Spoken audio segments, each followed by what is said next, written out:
Company है 2020 तक कॉनकोर बड़े मौज से सरकारी कंपनी की तरह रह रही थी। लेकिन 1 अप्रैल 2020 में रेलवे ने क्या किया कि एक फैसला निकाला और कहा कि जो लैंड लाइसेंस फ़ी हम दूसरी प्राइवेट कंपनियों से वसूलते हैं वो हम कॉनकोर से भी वसूलेंगे।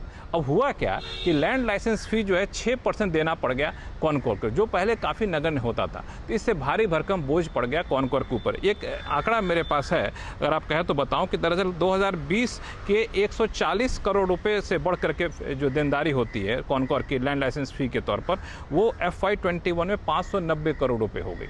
और ऐसे समय में हुई जब कॉनकोर का विनिवेश किया जाना था। फिर हलचल मची, काफ़ी कोहराम मचा, विनिवेश मंत्रालय ने आपत्ति जताई, वित्त मंत्रालय ने आपत्ति जताई, कई दौर की बैठकें हुई, प्रधानमंत्री कार्यालय में बैठक हुई, फिर जाके उसको कम करने का फैसला लिया गया है और कम करके अब ये तय किया गया कि लैंड लाइसेंस फ़ी 1.5% होगी।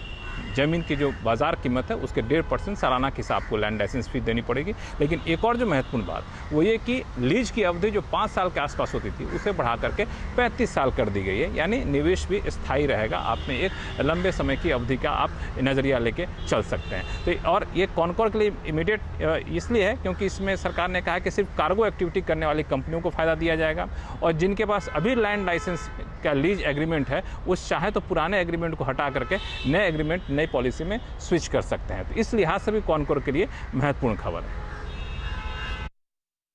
जी लक्ष्मण जी, बहुत बहुत शुक्रिया आपका एक बार फिर से। और आप ही की इसी खबर पे इनफैक्ट लक्ष्मण जी यतिन भी मेरे साथ है। और देखिए इस खबर पे और ये न्यूज़ रिपोर्ट्स पे और कैबिनेट के इस फैसले पे एग्जैक्टली कुछ ब्रोकरेज नोट्स भी आए हैं। वो क्या कह रहे हैं एग्जैक्टली, कॉनकोर के पर्सपेक्टिव से ये न्यूज़ जो है वो कितनी महत्वपूर्ण है, क्या इम्पैक्ट पड़ेगा। यतिन नमस्कार, बताइए यतिन, ब्रोकरेज नोट्स में क्या कहा गया है। नमस्कार वीरेंद्र। देखिए, जहां तक कि न्यूज ब्रेक का सवाल है, लक्ष्मण जी ने जैसे बताया कि लैंड लीज फी जो है वो घटाकर 1.5% कर दी गई है, जो पहले लगभग 6% के आसपास थी।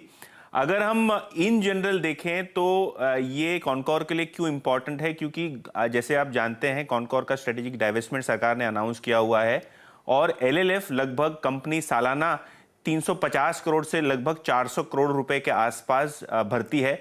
Q1 का अगर आप डेटा देख लें तो लगभग 96 करोड़ रुपए के आसपास LLF की प्रोविजनिंग कॉनकोर ने की